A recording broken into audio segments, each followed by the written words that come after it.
Aínda que a intensificación das protestas comezou a dar os seus froitos, traducíndose na incorporación dunha doutora a tempo completo e outra a tempo parcial, a situación dista aínda moito de satisfacer as demandas dos 1.800 pacientes do Centro de Saúde de Aguiño. A situación neste intre, co tempo e cas mobilizacións, vese que van dando os seus froitos e que sí que vai mellorando un pouquiño, pero aínda estamos lonxe do que a población está pedindo, non? Ahora mismo temos a unha doutora cedida de Ribeira, que está a turno completo, a xornada completa, e logo ven outra médico, estuvo vindo esta semana outra médico durante 3 horas, 3 días.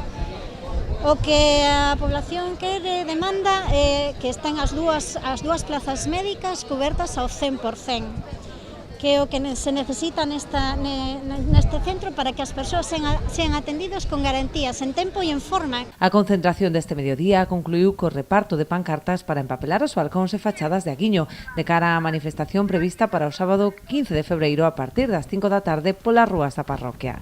Pero a seguinte cita será xa o próximo venres, coa concentración ás portas da Consellería de Sanidade, na que lle farán chegar aos Sergas as máis de 2.000 sinaturas recollidas. Ahora vamos a empapelar todo Aguiño para cando fagamos a manifestación ver se ben bonita decorada, que vesa que somos traballadores, que somos loitadores e que non vamos a parar. A semana que ven vamos a Santiago entregarlle un agasallo aos Sergas.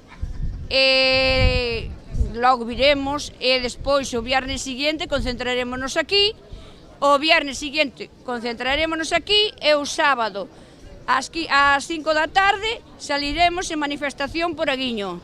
A Plataforma pola Sanidade Pública do Barbanza disporá autobuses de balde con saída dende Aguiño para os interesados en asistir.